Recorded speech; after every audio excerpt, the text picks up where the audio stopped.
you are listening to the Kinetic Man Podcast. I'm Stuart. And I'm David, and we want to walk with you on the journey to living a life defined by uncommon action that is full of purpose, adventure, and meaningful relationships. Our goal is to refine our why while helping you find yours, and together achieve our best and highest purpose. In the end, we'll drive each other to leave the potential life behind and become kinetic men. Hey, what's up, everybody? This is Stu. Hey, before we start this episode, I just want to give you a heads up that this is a mature conversation for a mature audience. So if you have little ears around, if you have kids listening in, if you're driving in the car and they're around, maybe just give it a pause and wait for an opportunity to listen without those little ears around, or maybe just put your headphones in. Nonetheless, this is an important conversation, so we do hope you listen in. All right. Enjoy the show. Go take uncommon action. See you. What up, dudes? What is up? What is up? David, Sam? I know you have something. I know you have something to start out with that you think No, is going to man. be funny. You know, So go ahead. it's summer, right? So it's summer and we're spending more time at home. We don't, typically during the during the school year, you and I see each other every day. Yeah. And, it's been probably about a week or so since we've seen each other in person here in the office. But in that week, or it's actually been closer to 2 weeks. Dude, did you get in a fight? Like I feel responsible because I've got your back, bro. But I Yeah. see you're missing a tooth, and I'm like, dang, either dude took up hockey, got in a fight, and I Yeah. wasn't there to support. And so those that not on video can't enjoy the. I think some of the dudes from the Kinetic Man sent a meme of the Yeah. donkey, and they said that I don't know, but I just want to make sure So you're okay.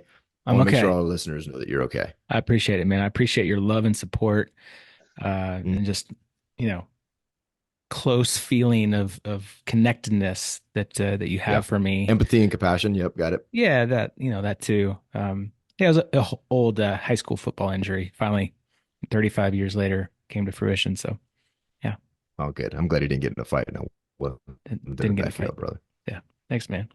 Speaking of Welcome. fights, there's a fight that Sam Peterson's all about. Heck yeah, man. Dude, welcome to the show. Appreciate you coming on. We met in person a while back. You're here locally in Denver, and got to hug it out with you and grab some coffee and get to know you a little bit better. And excited for our audience to get to know you more and what you're working on, what you're fighting for, your passion, your mission. So if you could, man, just give us a little bit of background about who you are and what you're doing. Yeah, absolutely. Thanks, Stu. And you're right. It has, especially lately, like I feel like I'm missing a couple teeth just from getting knocked around so much, dealing with the powers that be and the amount of rigidness that we see in a lot of government-backed medicine. But Mhm. we'll get to that. For anybody who has never met me, I'm Sam Peterson. I'm a former bomb technician, Army bomb technician.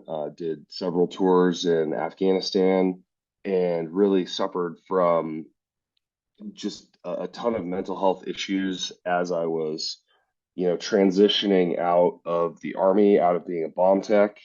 All that stuff that you really push down inside really bubbles up to the surface when all of a sudden your support structure is just gone. And it almost led me to suicide. I had my 45 in my mouth, ready to pull the trigger, on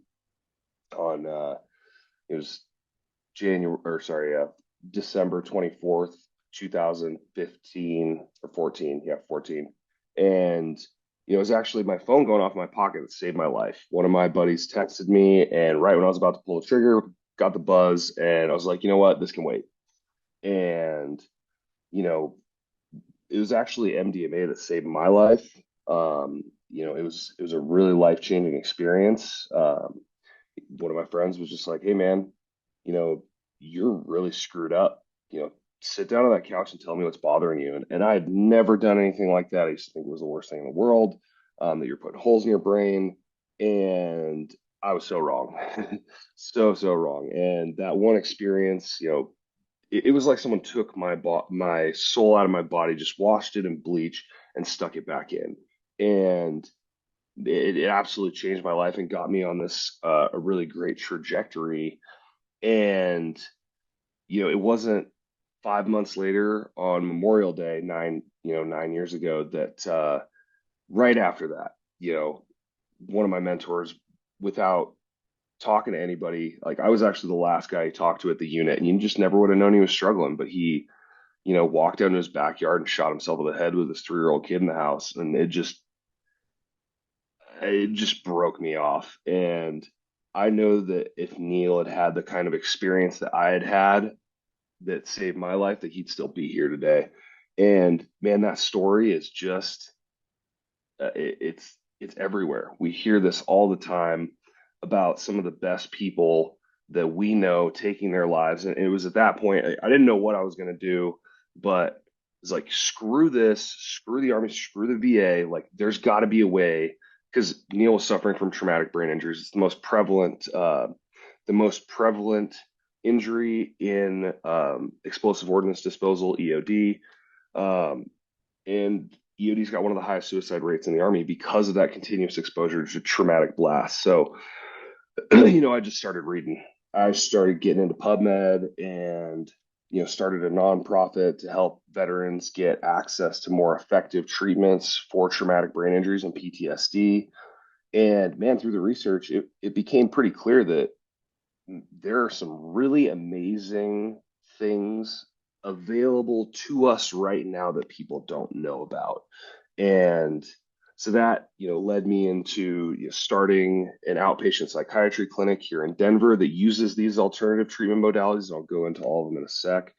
And then eventually to founding Patriot Power Up, which is a program that is paid for by the VA as a part of the VA Community Care Network, that offers all of these different treatments under one roof. And to my knowledge, it's the first all veterans program that offers all of these treatments under one roof. And man, we're you know I really do believe that we're making it so more kids have their dads, and that's super important to me. And it's been my life's mission moving forward. Yeah, man. So, there's a couple of things that you said that I want to go back to as well. And I think it's interesting because there's almost like we've had another vet that was he ejected at Mach 1 and it just destroyed his body, and he went through probably the hardest part of his journey was not just the physical recovery, but it was after that, right? And there's like this path, and it typically follows prescription medications and some therapy and this very like almost set path. But and that made me think, think about the quote unquote the solution. Also made me think about the problem as you highlighted it. And you're in a place of crisis, and I'm curious, was it like a lot of your bomb tech brothers and sisters, was it the TBI stuff? Was it more of an emotional thing? Was it was it a combination? Because I think it's important also for folks to realize there's not one set solution to find health and happiness again. There's also a variety of ways. Like you don't have to get blown up to be suicidal, and you don't have to not be blown up to be so right. Like it's not. I think it's okay for us to acknowledge that there's a variety of reasons that this stuff exists. Because I think a lot of people think, well, I was never XYZ. I wasn't an operator. I wasn't blown up. I wasn't the, but the problems is still so prevalent, especially among vets. And if you don't mind just giving us some insight into Yeah. what you found through your healing that you were actually suffering from. Yeah, I mean, well, multitude of things. So, that was very eloquent, Dave. When we're talking about depression, anxiety, PTSD, traumatic brain injuries, what is the one thing that all of these issues have in common? You want to take a crack at it? It's pretty easy. Okay, they're they're all highly inflammatory to the brain. Mm. We're not that smart, dude. We're not that Yeah, smart. All right. So, especially David. I thought he'd be the smarter one because he's bald. Isn't that why you're bald? Because like there's too much heat coming off your brain from how hard it's dude, working. as they say, busy roads grow no grass. You know what I mean? Yes. Don't give him more.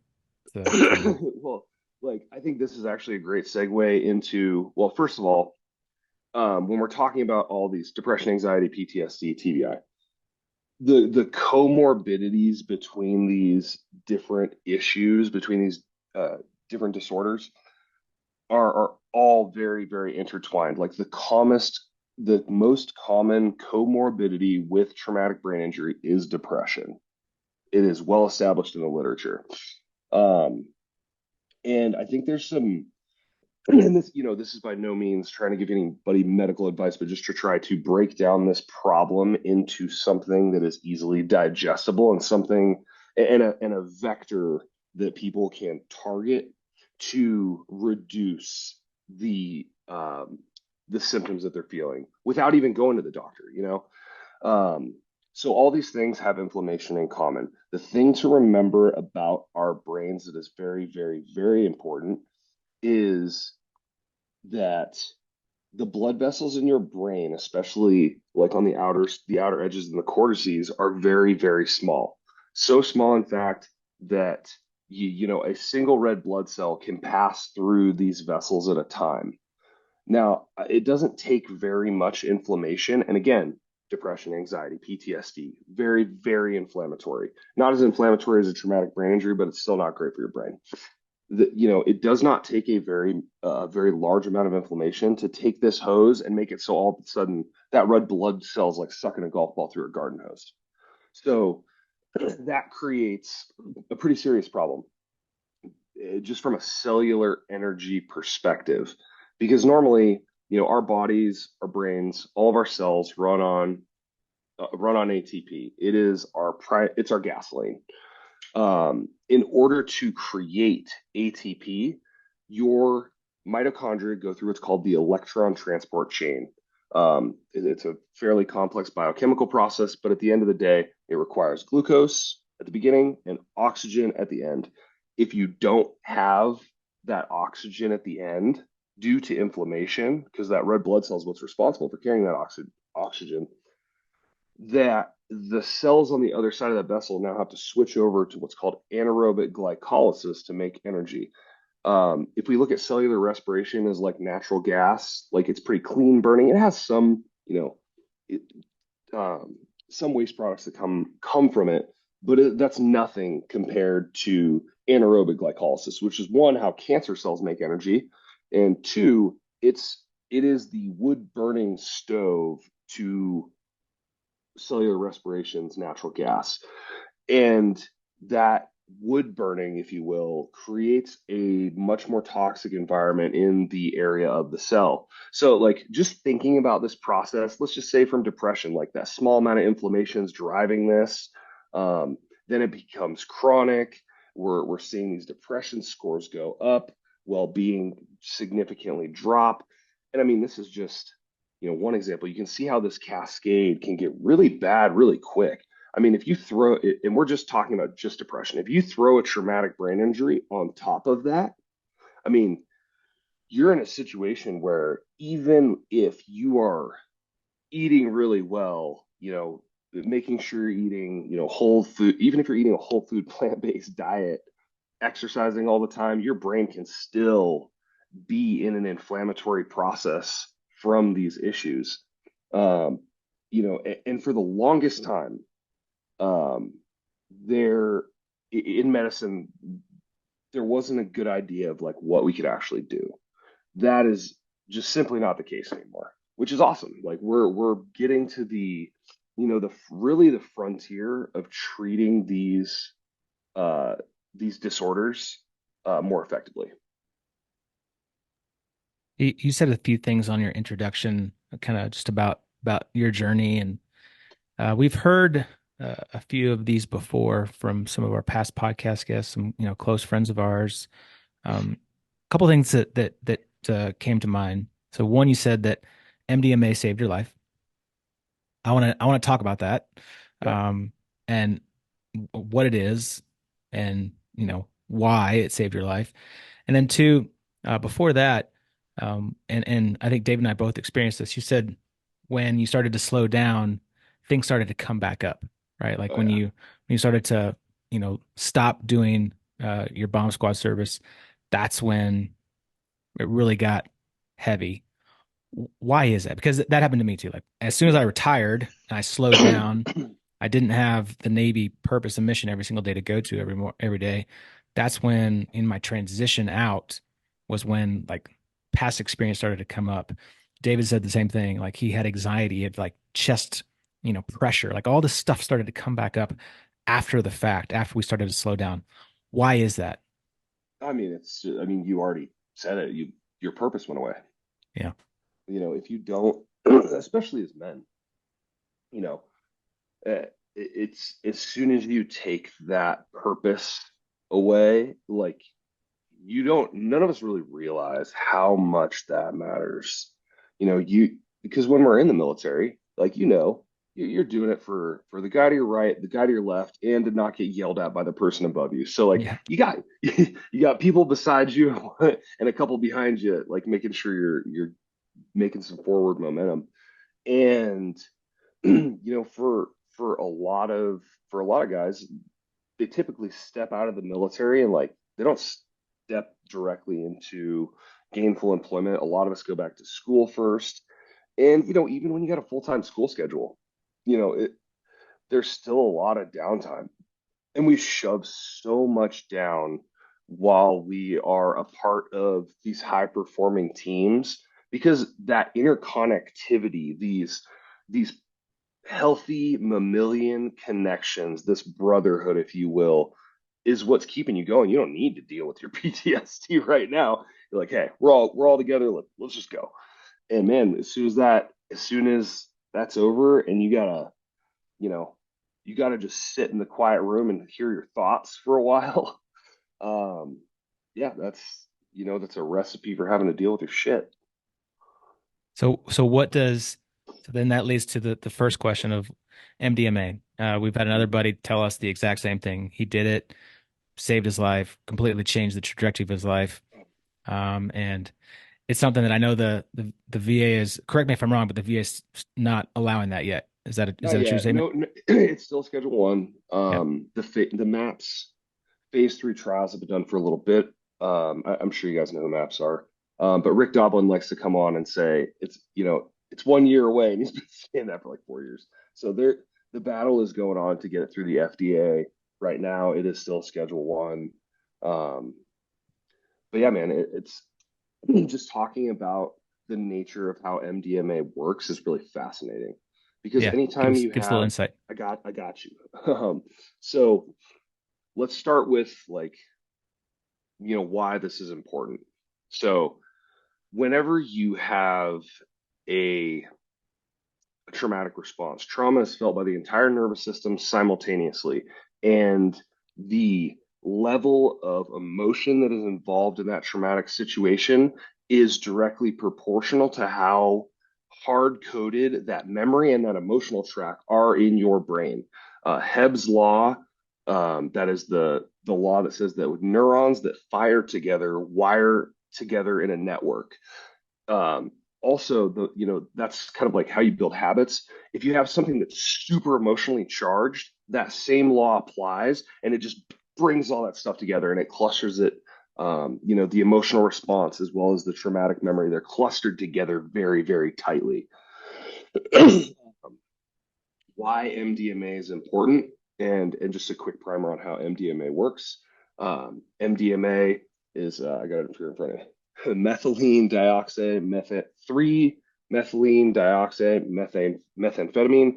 Um, it goes into your brain cells. So you have your neurons here. It goes up into the presynaptic neuron where serotonin and dopamine are both stored, and it goes into your store of serotonin and it dumps serotonin into the synapse in a much greater volume than we would normally experience. So the serotonin, it goes up to its receptor, the 5-HT2A receptor. It binds to it, and then you get a nice little happy feeling down your spine. Everything starts to feel good, and that's cascading throughout your brain. Why that is important is because what they're trying to do with like the PTSD trials with MDMA is when you are in a situation where in psychology we call this a fully resourced state. when you're in a fully resourced state, like MDMA can provide you enough good feeling and well-being feeling to revisit those traumatic memories, and they're bound to that traumatic emotion, and start to uncouple it. And it can happen very rapidly. Because like if you're just sitting here and doing like kind of prolonged exposure therapy, at some level you're also reinforcing those neural tracks, like that, the binding of that emotional response, um, with that memory. And that's the whole point of exposure therapy, is we're trying to bring those bonds apart to differentiate that like panic response. Like let's just say you watch your buddy burn to death in a Humvee. Nobody wants that. It's absolutely awful. But you have to slowly over time, if you're not using MDMA as a power tool, prolonged exposure therapy, slowly but surely, and this process is very painful if you've talked to anybody who's ever gone through prolonged exposure. But MDMA allows us to, it's really just using power tools to accomplish the same mission, because you're getting someone into that fully resourced state, and you're getting them to relive that memory again. And Dr. Ron Schwenkler, one of my business partners, he's probably the best trauma therapist I've ever met. He's able to do kind of this work. He does it with like Tibetan singing bowls. So he plays the bowl, gets you into this meditative state. It's kind of a theta brainwave state where you're more suggestible, but you're completely relaxed, you're belly breathing, and he's able to do this same kind of work, without the drug. Not to say that either way is more effective, but how he describes it, and I think it's really apt, is imagine you're going through that traumatic experience, but this time you're holding the hand of the person you love the most in the world.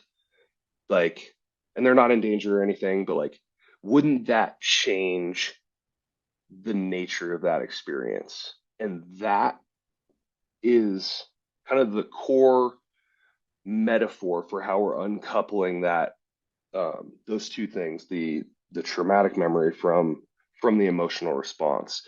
And once you're able to give those two space, uh, I mean, the research is pretty pretty clear. I mean, what, 64% no longer qualified for the diagnosis of PTSD after in the phase three double-blind placebo-controlled trial. That's insane. Wow, man, that's crazy. And I'm curious.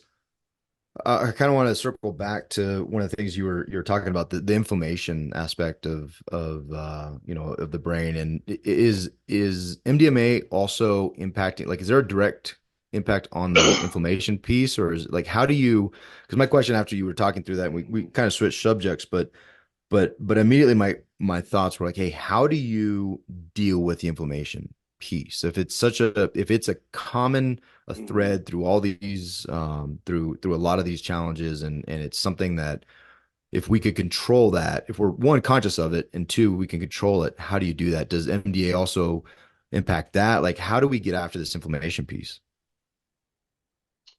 So I can't speak to you. MDMA actually does activate some inflammatory responses in the brain. I don't think MDMAs are our go-to tool for treating that inflammation. In fact, ketamine is much more apt for that. Um, but so let's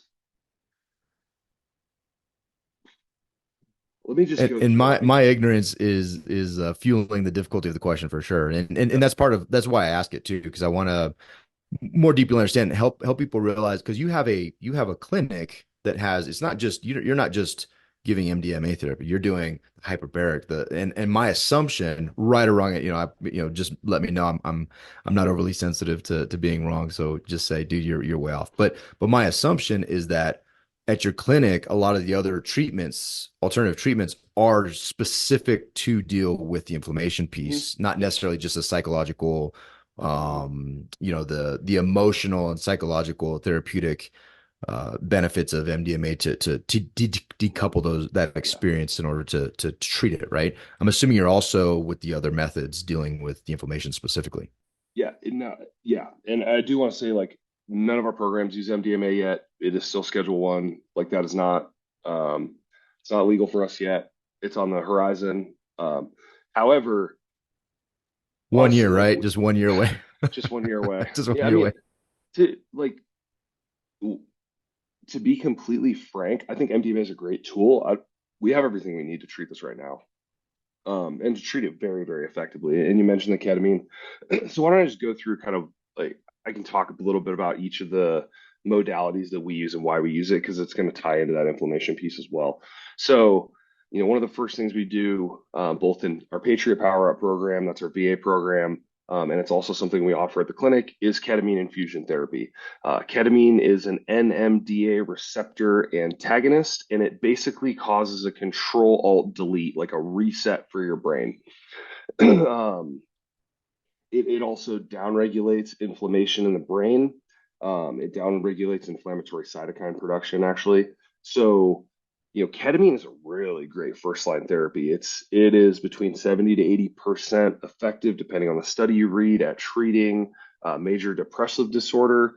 We've also seen, people with PTSD and anxiety do really, really well with it, as well as TBI. Honestly, it's probably, in my opinion, and I'm not a doctor, from what I've seen, it's probably one of the it is the most effective frontline treatment for chronic traumatic brain injuries, where we have individuals suffering from post-concussive migraines, brain fog, irritability, panic attacks. It really, really helps because it downregulates inflammation very rapidly. So we can just like take the temperature down on all of these issues with ketamine. And that's not to say that ketamine is a miracle drug. Like it, what we see with ketamine is typically between 4 to 10 weeks. And I know that's a large range, but it depends on the person. It depends on their lifestyle, their habits, diet, all that stuff. But we see a rapid decrease in their symptomology with IV ketamine administration over about 6 sessions. And the other reason we use ketamine, especially in the program on the front end, is it upregulates brain-derived neurotrophic factor, which is a hormone that allows your synapses, or sorry, your neurons to branch out and create new synaptic connections. So it's really, really valuable for that, and that's also part of what scientists are looking at for the antidepressant effect is that branching out and creating new synaptic connections. It's allowing us to think in different ways about our situation, and then the next thing, the next two things that we use in our clinic are hyperbaric oxygen therapy and transcranial magnetic stimulation. They're both very different. Hyperbaric oxygen therapy, just in case your listeners are not familiar with it, is when you get into a tube. That tube is pressurized, and you breathe in concentrated oxygen, and that hypersaturates your blood plasma. So the liquid that your red blood cells transfer oxygen through, typically, we hypersaturate that liquid. So now instead of relying on a red blood cell to deliver oxygen to the entire body and the brain, we have created a pipeline. We have enriched the oxygen saturation of the pipeline, and we can get it to the point where your blood plasma actually carries enough oxygen to provide for all of the O2 needs for all of your cells. So you can imagine that's pretty powerful when we're talking about, a brain that has been shunted from oxygen. It's like, boom, pathways are open. We can, obviously hyperbaric downregulates inflammation. It forces inflammation down because you're under pressure. And it's only, we typically treat at 1.5 atmospheres absolute. So it's nothing crazy. But just even that relatively small amount of pressure with that concentrated oxygen can just set off a hugely positive cascade of events in your body. So one of the main things that happens, especially as you get into the higher pressures, is stem cell proliferation in the body increases dramatically. So, that's why hyperbaric oxygen therapy is FDA indicated for wound healing. So now, we've downregulated inflammation. We've given the body all this oxygen. The neurons are starting to branch out, create these new connections. And that's when we bring in like our transcranial magnetic stimulation, because TMS, Transcranial magnetic stimulation is an MRI coil that is placed on the head, and we create a magnetic field under the surface of the scalp, anywhere from 1 to 3 centimeters, depending on the machine you're using. And that electromagnetic field tricks neurons into clustering more densely in a network in the area that you're treating. So for depression, we're treating the dorsolateral prefrontal cortex, because if you look at a brain that like has, let's just say PTSD, uh, you'll see an overactive amygdala, so overactive emotional center responsible for flight, and freeze, and an underactive prefrontal cortex. And the prefrontal cortex is, your executive functioning center. It's also in charge of down regulating that mammalian part of your brain that's much older and much more dense. So by increasing the density of neurons in this part of the brain, we can take the volume down. It's like a dimmer switch, for the symptomology of PTSD, depression, anxiety. So it really allows, our patients to, instead of, you know, having a trigger and then either getting sent into a panic attack or sucked down the depression hole, it just gives them more awareness. So they're like, oh, that's a trigger. I don't have to interact with that. I can sidestep that. Like, I don't have to get sucked down the hole. Let's step to the side. I don't have to go into a panic attack. Everything's fine. Um, so Yeah, that's when you, powerful, man. yeah, Well, man, when and you, Stu, be careful because if Stu ever goes for the treatment, he's got a very thick skull. So like you probably have to really up the magnetic. And then if you dim him more dim than he already is, he might just turn off. I'm sorry, Stu. well, I'm just looking out for you, buddy, because I wasn't there for your fight. Hey man, I feel the love. I appreciate it. I've got a deep TMS machine that's made for thick skulls, just like yours. I I have lots of comebacks. I'm gonna be the bigger man here. All right. I'm gonna be the bigger man here and just let's just continue. Hey, Sam, Beautiful, beautiful and gracious of you. yeah, you're I welcome. don't know, Stu. You should slum it a little bit. Come on, take your shots. Um, I heard in this conversation you had mentioned just the simple things of diet and exercise. How does that play into mental health? Oh yeah, I mean, if you are not eating a healthy diet and exercising, you are putting yourself in a terrible position. Um, you know, all of these things that we're doing are absolutely no substitute for lifestyle modifications. Like you need to be raising your heart rate. You need to be, at least getting 20 minutes a day of, zone two. And I'm taking that straight out of Peter Attia's book, um, Outlast. And I mean, he goes into such wonderful detail about how, each one of these pieces, diet, exercise, I'm throwing your microbiome in with that, plays in your overall health and wellness. And I was just reading a study that was actually that just eating a plant-focused Mediterranean diet had a greater clinical efficacy than taking antidepressants. Not hard to do. They're not that great. But, that's the foundation of all of this is like, it really is. Eat healthy, exercise, get out in the sun. Your sleep needs to be, dialed in because I don't think people understand is like, that's how your brain cleans itself. Like your cerebral spinal fluid, when you're I believe it's deep sleep. Um, if you watch like someone's spinal column like under an MRI, it's actually pumping cerebral spinal fluid up to take out all these toxins and drain them into the body, so they can be processed. So if you're not sleeping, your brain is not cleaning itself, and we could honestly get into the complexities of traumatic brain injuries for that one, as well, just to talk about like how the not sleeping, not having your brain clean itself causes a significant knock-on effect for the downward spiral of TBI. Yeah, dude, I'd love to talk about that. I think sleep has been a really important focal point for me because I'm a pretty terrible sleeper. And over this past like couple of years, I've really been trying to get better sleep, and it's made a really big impact. Before we do that, though, I think it's really interesting just the health aspect of diet and exercise, and just thinking through.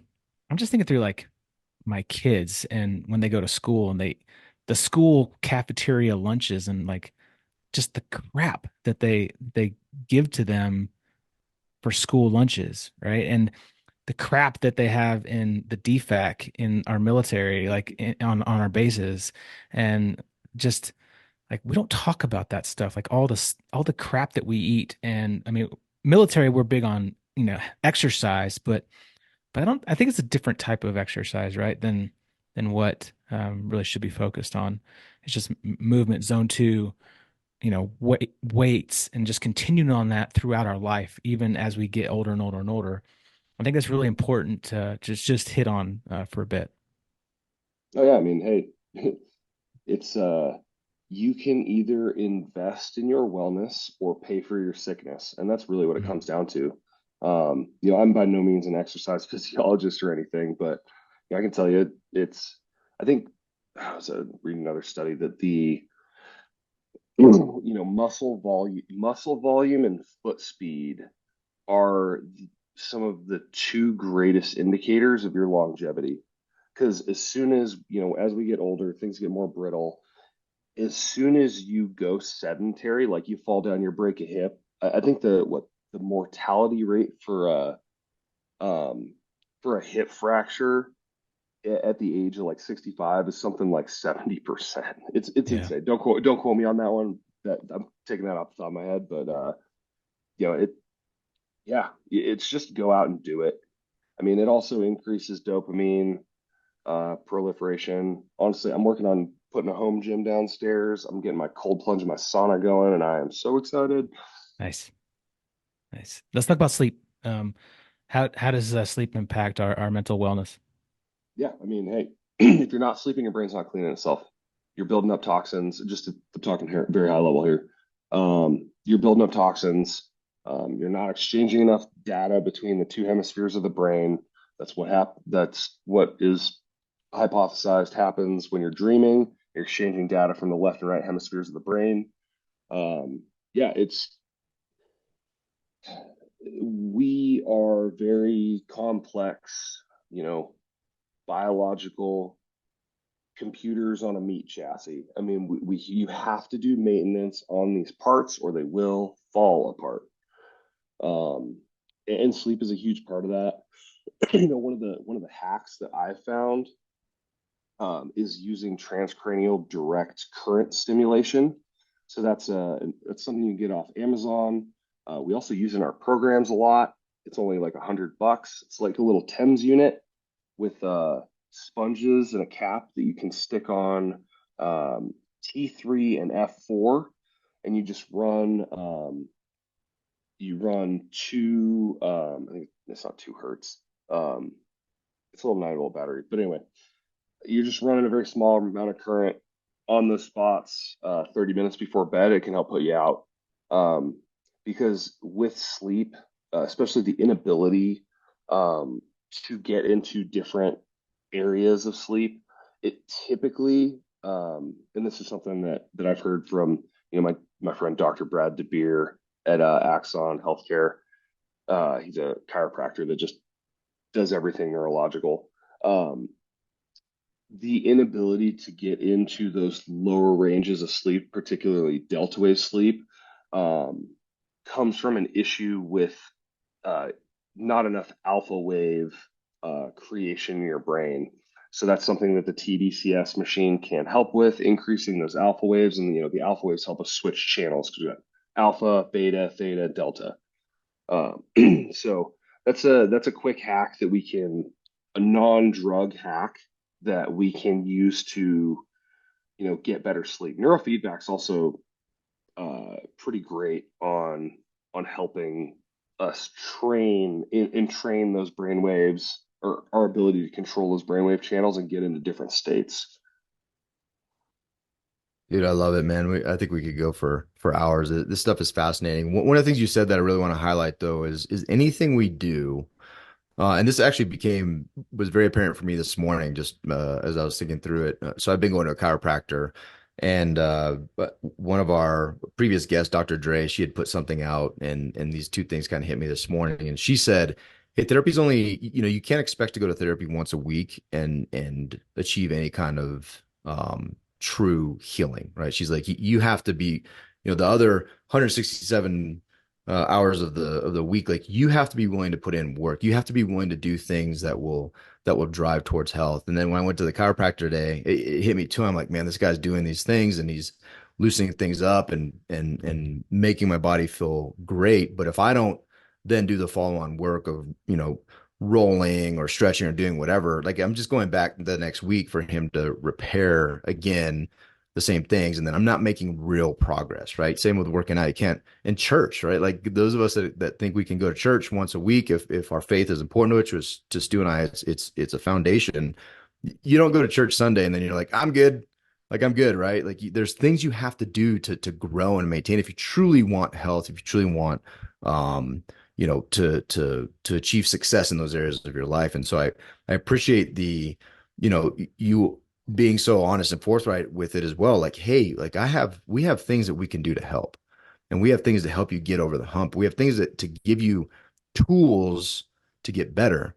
But there's a big part of it too that is our desire and willingness and our aptitude to push ourselves to truly get to a place that we want to be. Number one, defining what that is, and number two, like, okay, what's the plan to get there? What's the process to get there? And then with the help of these tools that you're providing, man, it could be it's significant. Like you can experience true freedom through in all these areas, right?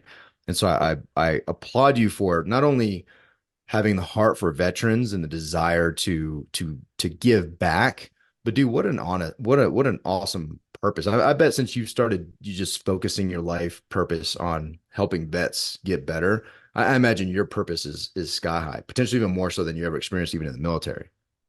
Totally. Dude, there's nothing more rewarding than giving someone their life back. If I could actually, no, can I share my screen real quick? Yeah, Cool. let me give you I'm going to show you what it all right, you looks got it like. now. So this was these are the outcomes for one of our patients in our Patriot Power Up program. Just to show you the power of um, the combination of ketamine, hyperbaric, and TMS, and just how fast it works. So this was a bomb technician who was, excuse me, blown up in Afghanistan. The only reason he survived this explosion was because the Green Beret in front of him took most of the frag. He had an IED go off about a meter and a half from him, and he came to us with significant brain fog. He was having challenges that you would talk to this guy and you would just think he was in a daze, and significant depression, anxiety, as you can see from the chart here. And, within less than 10 days, we were able to bring him from severe on both depression and anxiety to, no longer qualifying for the diagnostic. And his mood and sleep went from pretty awful to, very far more upregulated. And the really cool thing that we saw was that we were able to increase his executive function by 150%. Like, Dude, That's that's awesome. crazy. like, look at that. I love showing graphs. Is if you can just imagine the difference, and when you see Mm. him now, light behind the eyes, super, super with it, talking about going, he's already got a successful career. He's talking about, you know, changing it up, going back to school, running a really successful social media channel. And, that's just one example. I got plenty of these. And this is something that I hope if anybody's listening to this who is struggling with this stuff, that the big, big takeaway here is one, you're not alone. Dude, people are dealing with this shit all the time. And two, there is hope. We actually have treatments that can heal the brain. Like one of our patients came in and he had a migraine. He'd woken up with a migraine every single day for 19 years. I don't even know if we can. I can't Whoa. imagine being in that much pain all the time. I'll tell you what. I wouldn't play that game very long. I wouldn't play for 19 years. No, He stuck it out for 19 years till he finally got to us. He hasn't had a migraine since he started treatment. He started treatment like beginning of January, got graduated February, and he still hasn't had a migraine. that's awesome, man. Yeah. Well, dude, where do we send people? What do we put in the show notes? How do we get this in front of more people? Where do we send Yeah. guys to find out about So you? yeah, if you're a veteran who's dealing with these issues, we have a program for you. It's called Patriot Power Up. We are an inpatient mental health treatment center that we can serve all of Tri-West. I'm working to get into Optum. So anyone on the west side of the country, you know, that includes Colorado, Wyoming, Washington, Idaho, Montana, New Mexico, Utah, Texas, California, Hawaii, and Alaska. You can come to this program. You can get a referral from your VA provider. I'm not going to lie, it can be difficult to get a referral from your VA provider. The VA is locking stuff down because of this administration right now, but this does exist. You can get into it. Just check out our website, www.patriotpowerup.com, and give us a call. The 866 number that'll be in the show notes can connect you directly to me. If you are in Colorado, we have a clinic called Mind Spa in the Denver Tech Center where we do ketamine, transcranial magnetic stimulation, and mild hyperbaric, as well as talk therapy and medication management and we on the Mind Spa side of the house, we take just about every major insurance carrier. Yeah, so that's for everybody, right? Not just veterans. Yep, Mind Spa's for everybody. Patriot Power Up is just for vets.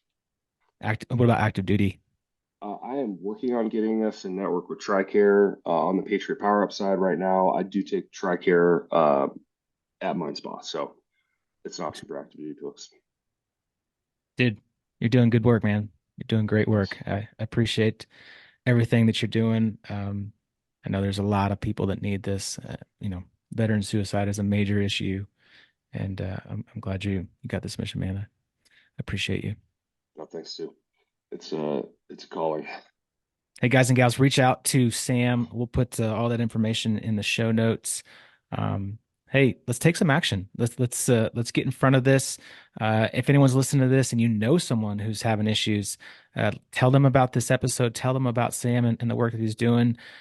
Share this message, and let's all go take action to help our veterans, to help our mental health and mental well-being, because it's important. Sam, thanks, man. Yeah, absolutely. Thanks, guys. Yeah, thanks, Sam. Appreciate you, brother. See ya. Hey, for those of you who've been listening to this podcast for a while, you know that Dave and myself transitioned out of a 20-year career in the military, in the Navy.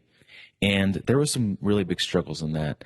And I'd say that for anybody that's in a transition of changing an identity can have a really, really hard time finding a new identity and going through the struggles of figuring out what's next. We talk a lot about purpose. We talk a lot about tribe and community. We talk a lot about mission. And those aspects of a transition are really hard to figure out. So you need a community. You need a tribe. You need to have someone in your life that's going to hold you accountable and help you grow into this new identity. That's what we do in the Kinetic Man. We have a lot of military veterans in our space that we talk through on a daily and monthly basis of how to figure out what's next, how to figure out how to continue to live with purpose, live with mission, and be incredible husbands, incredible fathers, incredible leaders in the community, and incredible businessmen. We have a ton of entrepreneurs. We have guys doing deals together, investing with each other, and growing with each other to be the best men that they can possibly be so they can show up every single day for their families and for their businesses. If that's something that sounds interesting, come join us. You can go to thekineticman.com/signup, thekineticman.com/signup, and come grow with us. See you. Thank you for listening to the Kinetic Man podcast. If you are growth-minded, community-focused, and willing to take uncommon action to redefine success and live an abundant life, visit our website at www.thekineticman.com to see all the ways we can connect. And on our website, you can find more information on everything we're doing, like joining our meetup page to get the details on our webinars and our local Thursday gatherings here in Colorado. From our site, you can also find more information on and sign up for the next Kinetic Man Retreat and the next house of our mastermind group. Finally, we always appreciate your love and support. Please share this episode and go rate us on your favorite podcast player of choice. Thank you again. Now go take uncommon action.